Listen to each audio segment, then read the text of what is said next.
Despite the murky conditions over the past few months, I've actually been using the Elan quite a lot. But now that winter has truly set in, I'm not going to stop using it, but I need something that I can definitely rely on to get me around, particularly if it turns snowy. And that's where the Subaru is going to be absolutely ideal. But it is overdue some fairly serious maintenance. So I need to get it over to my friend Chris's house. Well, not his house, his garage, where it's a lot warmer and a lot drier than it is out here. And I need to get stuck into it because I can't enjoy it and I can't rely on it, knowing that every time I step on throttle, it might be that one push too far that makes something fairly major go pop. So I need to get stuck into it, give it a service, get into the timing belts, get all that done, and then I can really start enjoying the winter. The Subaru has pretty good service history, to be fair, but it's not exactly comprehensive. And the one thing that's very obvious is that it hasn't had a timing belt in a while. It was done at 50,000 miles back in 2009 as per manufacturer specifications, but I don't see any evidence of it being done since. So I can't drive this car and enjoy it knowing that the timing belt could let go and destroy it at any minute. So job number one is to do that. While I'm at it, I'm going to go over the whole car kind of in terms of consumables. So all the auxiliary belts are going to go in as well. It's going to get new plugs, it's going to get new oil, new coolant, new water pump, and then I'm going to change the gearbox oil and the rear diff oil as well. So a good overhaul in terms of the consumables. But what's interesting about this engine is it being a flat 4, everything is different to what I'm used to. So unusually, all the belts and everything are down here at the front. So the access is really good for these. But the access for the plugs down the side, which is normally the easy bit across the top, that's going to be a bit more challenging. But I'm just fascinated to get stuck into it. The belt, for example, is huge. But because it's a flat 4 and it's a dual overhead cam, there's four camshaft sprockets that I need to run the belt around, and the pulley in the middle, and it's so complicated and the timing marks are so critical that there's actually marks on the belt itself to show you how to line all that up. So getting everything spot on is really important, but I think just from a technical point of view and just getting stuck into this very different engine, this is going to be a lot of fun. I'm really looking forward to it. When I've got the wheels off and already we're discovering things, good things. The subframe has been replaced on it. It was an advisory on a previous MOT, I think, because it was getting close to not doing its job anymore. So it looks like all that's been replaced, and that's really, really encouraging to see. That's a big job that I don't have to do. Another big job I don't have to do is the front wheel bearings. It looks like they've been done reasonably recently as well. That looks like some recent work. The brake discs, I'm not sure if they're stock or not. They have grooves in them, and the back ones do too. I'm assuming that they are, because they look like they've been there for quite a while. But there's plenty of meat left in them, so no worries there. And then there's the brakes, which I thought the red paint had come off, but actually what's happened is that somebody has decided to paint them black and just basically slap it on over it without really prepping the calipers underneath. So I'm hoping with a bit of paint strip, but this might come back to the original red calipers, which I think are really nice. But you know, it's interesting, you know, 5 minutes into the job and I'm already discovering little things about this car. With the oil draining, the next job to do is to take all of this stuff out of the way so that I can get access to the timing gear here at the front. Because it's a flat 4, all the timing stuff is here at the front. The belts, the crank pulley, all the auxiliary belts, they're all here at the front. Access is going to be lovely, but I just need to get in there. And the other thing I need to do is drain the coolant, because part of my overhaul kit is a new water pump. So yeah, let's crack on, see how long this takes. After my Lotus experience, it's always very assuring to see good quality coolant coming out of the car. It shows that somebody did it properly, someone cared. Access to the belts might be really easy, but access to the spark plugs is a bit of a nightmare.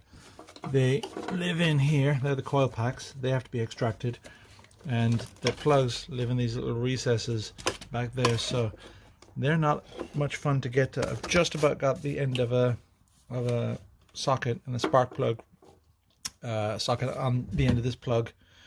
I'm going to start twisting that off now, but it has taken a bit of work to get there. Washer bottle, battery, all that had to come out.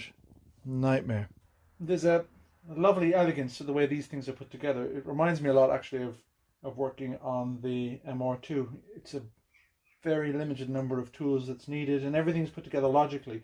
Like the fans, for example, are not a faff to get out of the way. It's two little bolts at the top, one clip, and out they come, and it just gives you so much better access to the belts. I just love the logic of it. It's very clever. I'm about 4 hours in now, and things have been going pretty well. I've got new oil in it, new oil filter. That's all done. The plugs are in. They were fiddly, not difficult, but really fiddly and slow. So they're in. I've taken the radiator out and I've drained the coolant because I'm going to change the water pump anyways. So the fans and the radiator, they're all gone. Gives me better access to the front of the engine. The crank pulley is off. That came off actually reasonably easily. Didn't have to go crazy putting screwdrivers and bell housings. Just we stuck it in fifth, stepped hard on the brake, yanked on the crank pulley bolt, and off it came. And now I've aligned all my timing marks. There's many of them, and they all need to be done absolutely perfectly. So they're all done. So the next job now is to take off all these idlers and the tensioner. It's quite a big kit. There's quite a few bits and pieces to go in. Those are just the idlers and the tensioner pulley, and then there is the water pump to go in as well. But yeah, it's taken a while to get here, but I think once I'm here, getting on to the next stage shouldn't take too long. So going well so far. So things are progressing. It's been about an hour and a half since my last video, and what's happened since then is I've got the water pump in. Again, just a bit fiddlier than I was expecting with pipes and thermostats and all that stuff, but it's in. It took about an hour, and then for the last sort of half an hour I've been feeling my way around the timing belt scenario. I've got a lot of the pulleys and the tensioner in now. I've got one more pulley to put in, that goes in last, and so the next job to do is to align the timing marks. This one popped out, as you can see here, so that needs to be aligned back in, and then get the belt on. So the belt's over here. It's quite a long thing. It's got quite a few marks on it to help you line it up properly, and just to make life a little bit easier, I've marked them on the side as well, because that's how I'm going to be looking at them. So that's really all I've left to do now, is just feed it through, align the timing, and then once that's right, you pull the pin on the tensioner and it does the rest. And once that's in, button it all up, put coolant in it, and hopefully it's okay. So the belt is in, all the idler pulleys and the tensioner pulley is in, the water pump is in, and everything is lined up really neatly. And that's unusual. You know, I've done a few timing belts in the past, simple ones, short belts, simple, you know, double overhead cam engines, and they've always been out by a fraction. They always never quite align the way I want them to, the way I expect them to. With this, despite being a very, very, very long belt, all the timing marks and all the little lines on the belt itself all lined up perfectly. Now they're out of whack here because I've been turning the engine over by hand to make sure it's not hitting, but it's quite remarkable that the tolerances are that good on that belt and that kit, despite it being so complicated. I mean, it's driving 4 camshafts, it's got 4 idlers, 1, 2, 3, 4, it's got a water pump and a tensioner and the crank all running off one belt, and yes, it's all lined up really neatly. And I say that and I'll turn it over and the thing will blow up in my face, but I've turned it over by hand and it seems to be okay. So I'm now at the point where I can start buttoning it all back up, and yeah, I'm getting close to that point of turning the key. Well, we're at the point now where we're ready to turn the key. It's taken about 9 hours to get it all done and then all buttoned back up again. Now what's making me nervous is not only have we done the timing belt, and a very complicated timing belt that runs around 4 cams and 4 idler pulleys and a tensioner pulley and a water pump, but we've also got 2 additional auxiliary belts that we messed with, and we put plugs in that were awkward and fiddly and tricky.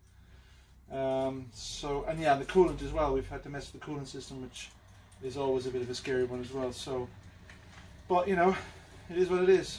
There's only one thing left to do really at this stage, and that's turn the key. So wish me luck. Right.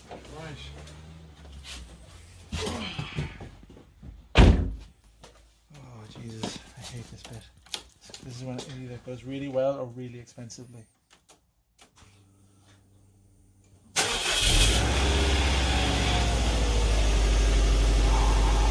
Woo! That's a relief. That could have done badly, but as I said at the start, it all went together really well, and all the timing stuff worked out really well. So I was confident, but until you turn that key into it, does that, you never know.